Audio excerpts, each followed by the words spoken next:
Welcome to Alpha Centurion. I'll be your guide. Today we're going to be responding to a fellow Christian. Testify. So, for those that don't know, I am a Catholic. An atheist friend of mine. If you hear noise, it's my cat playing behind the camera. An atheist friend of mine recommended this video, and I wanted to beat him to the punch. So I am going to react to this. I've already watched it once. This is not a blind react. And until the very end, there's almost nothing I agree with in this video. Let's check it out. Hey, you, anxious Christian dude. Yeah, you, the guy with the doubts. Stop listening to atheist YouTubers. First off, there's nothing wrong with doubt. Doubt is a great path to faith. In fact, without doubt, it's hard to call it faith. That would be knowledge. If it's knowledge, it's not faith. Turn off rationality rules. I like rationality rules. It's not the greatest. I like Pine Creek a little bit better, and I would recommend Cosmic Skeptic. He used to be really obnoxious, but now he's really good at what he does. I wish I knew some other really good atheists. If only if there was some quality atheists that maybe I guested on his channel almost every week. Anyway. Turn off Holy Kool-Aid, turn off Genetically Modified Skeptic, and turn off Matt Dillahunty. Listen. Matt Dillahunty is fine. He's not the greatest, but I mean, he's obnoxious, so what? Now you want to mitigate against your biases by listening to the other side. I know that sounds like a wise thing to do, but you're actually being stupid. Hear me out. I've been doing apologetics ministry for a while now, and one common mistake I see from Christians struggling with their faith is that they try and prematurely flex their apologetic muscles by spending time listening to tons of atheist YouTubers, but they don't get the bulk of Christian evidences strong under their belt first. So, he's not wrong that the cage stage, as it's sometimes called with Calvinists, is a problem with all Christians. Arrogance and hypocrisy. But there's nothing wrong with asking hard questions. And there's nothing wrong with acknowledging the truth and the facts early on. In fact, I would say using the truth and facts and history and science inoculates the neophyte Christian from later objections to the faith.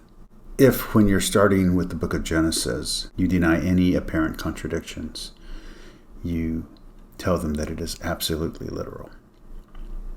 Well, the problem is the first time they read a history book, the first time they go to science class, the first time they talk to anyone who's not in your religious circle, their faith will be destroyed by facts and reason and logic and tons of history. And what you don't want to be is a science denier. You don't want to be someone who makes fun of evolution simply because you don't understand it. That is the wrong way to go. I have been dialoguing with atheists for a very long time. I have an atheist wife who is slowly coming to faith, who I've gotten to pray. I have friends who are atheists who I've brought into religion, who I've gotten to read the Bible. You don't deny their concerns. That's not how you get an atheist to participate with you or to listen to you. You have to speak the truth, even if it's an uncomfortable truth for yourself.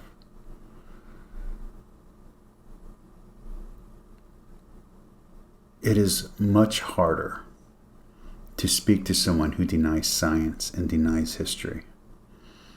It is incredibly hard to get a baseline, a foundation to relate upon when someone denies history and science and facts and logic. There's very little that you can do with someone like that. Well, an atheist trust in those things, who trust in science and history and facts and logic, you can reason with. You can bring an atheist into Christianity very easily. But if you don't give the Christian, the neophyte Christian, facts and logic and science and reasoning and philosophy and apologetics, if you will. I know many atheists who lost their faith not because of scandals, not because of controversy or dark passages, but they lost their faith because their parents lied to them and denied certain aspects of biblical information, who only gave the good parts version of the Bible. So the first time that they come into a horrific scene in the Bible, there goes their faith. Or who denied evolution, and the first time they go and look at what actual science teaches, there goes their faith. Who believed in prosperity gospel, and then the first time that they see a pastor or a priest steal from the congregation, there goes their faith. But if you acknowledge these problems, these potential hypocrisies, the hypocrisies in yourself when you are talking to the neophyte Christian, their faith will be stronger for it, for they will be inoculated from any confusion in the future. So when they come across a few things that stump them, they get troubled, anxious, or even set aside their faith altogether. However, until you yourself can articulate a robust case for Christianity, I don't recommend that you do that at all. If the Bible is correct by describing faith as a precious thing, and you're just casually throwing your weak faith into the fires of criticism without understanding the shape of the argumentative landscape first, you're not being wise by trying to minimize your biases. You're being careless. And now, I will say that this works the other way around. Like I said, when speaking to someone, like let's say I'm talking to someone who's not Catholic about Catholicism, if they deny ancient history, medieval history, and their understanding of Christianity only begins with the modern times, with modern era, with evangelicalism in the American sense, and they don't know anything about the early history of Protestantism, let alone Catholicism or ancient Christianity, it's hard for us to have common ground, as I said earlier. But let's say you're talking to a Muslim or someone from another faith tradition, such as Buddhism, and they don't have the same common ground as you culturally. Well, if they deny that Christ is crucified, then where you have to go in that conversation is convincing them that Christ was crucified. If you're talking to someone who's non-Trinitarian about God, then you have to start off with the Trinity. It doesn't matter if they agree with one particular passage in the Bible. And if you don't prepare your son, your daughter, your friend, your parent, whoever it is you're speaking to about religion, that these objections will come, then you're not helping them. You have to let them know what the other side says. True. Maybe don't send them to Pine Creek as their first introduction to an atheist, but they live in this culture. They have heard these objections. Yeah, maybe not on a doctoral level, but they've watched TV. They've been in the culture. They've been enculturated into American culture, into global culture. To treat the neophyte Christian as so innocent and so gullible is to prep them for brainwashing, not for conversion. Brainwashing is not conversion. God wants willing hearts, not confused ones. That you're not performing your duty of inquiry properly, and you're probably going to end up being another statistic or worse if you're not cautious. Again, when I see people making objections to the Gospels, I see examples of overreading. What is overreading? Maybe overreaching? I'm interested to hear what he actually means about that. I know he doesn't get to it in this video, but I'd like to hear him answer that. This weird command, or I don't know how to resolve this apparent discrepancy, read it. Apparent contradictions, dark passages, inconsistencies, anachronisms, those are in the Bible. And if you don't prepare the person who's reading the Bible for them when they run into them, you will destroy someone's faith before it has even begun to sprout, while it is still in the seed. Having the basics down, going through catechesis if you're a Catholic, formation if you're of some denomination that uses that. That's what I would do. Discernment. You need to understand your faith before you try to defend your faith. That's true. And in the end, the truth is the truth. And God is a God of truth. You should not fear the truth, no matter how ugly or scary it is. Even if you think that it might break someone's faith, it is better to show them the truth and let them know that if it is truth, it is something that is under God's dominion than it is to lie to them because it's convenient. I'd rather try to explain the Trinity than have someone mistake what we mean by the Trinity, because then they're not worshiping the same God. They're worshiping a false God, one of their imagination that was simple for them to understand, and not the God of traditional Christianity. At this point, I'm sure skeptics will laugh, but a lazy and unprepared mind can't take the heat. Learn to steelman the argument for Christianity first. Investigate how Christians have responded to common objections over the past few centuries, and then learn how to be the best devil's advocate that you can be. The problem with that approach is, and I have been doing this for a long time. I started getting interested in Christianity when I was 15.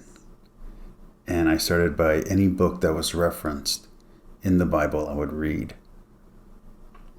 So I started off with Genesis and then immediately went to the Enuma Elish, the Atarhasis, and the Epic of Gilgamesh. Of course, there's the lost books that no one can find. I read a lot of stuff, a lot of unchristian stuff to be able to do this, to be able to have a strong foundation of faith. That takes years. Formation, if you want, reformation, conversion is a lifelong process. It's not just one moment.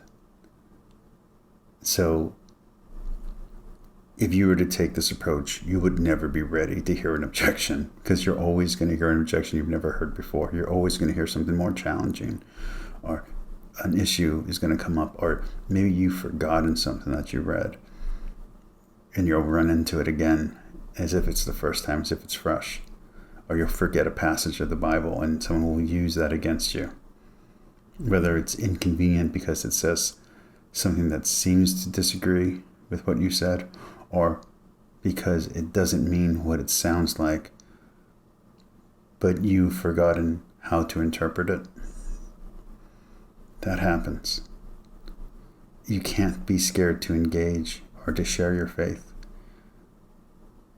because of those things, because those are not failures of the text. Those are failures of the interpreter. Those are failures of yourself as the apologist or as the evangelist. Those are your failures, not the failures of the text. So what exactly is so wrong with that? The atheist can feel free to do the same with their worldview. Christianity and Catholicism is not a worldview. A lot of people have been using those terms lately. It's not. Religion and faith, piety, are more than just philosophy. Another issue is that atheists will think that everyone's belief is individual, and a poorly catechized, a poorly formed Christian will say things like my personal faith, my personal belief. And yes, sometimes you gotta say, look, my personal preference here. But understand that great theologians have gone before you. Whether you're Lutheran and have Luther on your back, backing you up. Whether you're Calvinist and you have John Calvin to back you up. Whether you're a Thomist and you have Thomas Aquinas to back you up. No matter your denomination, there was some great theologian behind you, and behind him, somewhere down the line, is Jesus. You have the Bible. You have 2,000 years of theology, 2,000 years of apologetics and polemics to rely on. You would be a fool to reject that. Now you might have a pastor who says that all tradition is wrong, and all science is wrong, and all history is wrong. But you can't live in a world like that, because you'll have objections that you will have to answer to. Otherwise, you will be a Christian by yourself, in your room, with no one to share the gospel with. And maybe you think, well, at least my family will listen to me. Except your family will grow up, and they'll leave your faith when they find out the truth. Or you can inoculate them from lies, inoculate them against lies, inoculate them against heresy, inoculate them against blasphemy by exposing them to what they will hear. The same way the immune system works. The same way you get vaccinated. Pertness and ignorance may ask a question in 3 lines, which it will cost learning and ingenuity 30 pages to answer. When this is done, the same question shall be triumphantly asked again the next year, as if nothing had ever been written upon the subject. As Horn implies, Christians have answered the same tired objections over and over, yet that won't stop ex-evangelicals with a TikTok or a YouTube account from saying it with a ton of confidence again, as if no one has ever responded to it before. Finally, if you don't... But this also happens within interdenominational debates. Catholics and Protestants have been having the same arguments for 500 years. Gnostics and Catholics have been having the same argument for 2,000 years. Arians, Baptists and Anabaptists, Calvinists and Arminians.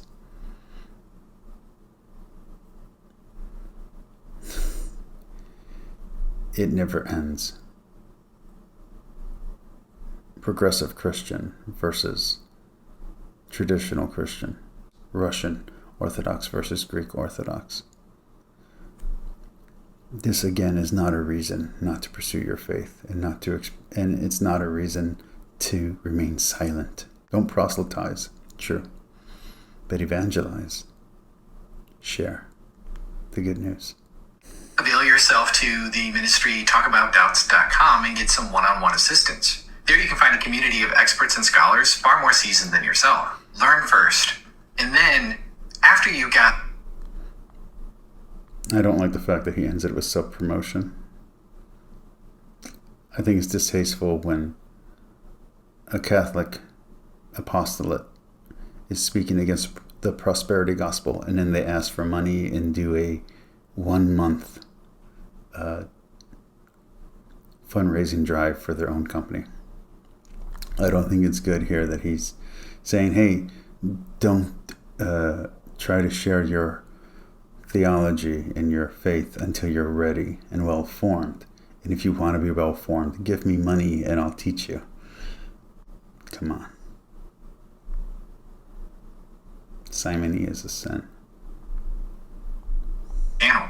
Avail yourself to the ministry talkaboutdoubts.com and get some one-on-one assistance. There you can find a community of experts and scholars far more seasoned than yourself. Learn first, and then after you got the bulk of the evidences of Christianity under your belt and you understand the argumentative landscape, at that point, dive into the objections that trouble you the most, one at a time, with a community to help you if needed, and don't overwhelm yourself. That's my whole point. I will say this. I love John Chrysostom. There are issues with his anti-Semitism and his misogyny. Well, there's also an issue with his don't ask, know nothing approach. I don't think that hiding from the truth is the right approach. Peace.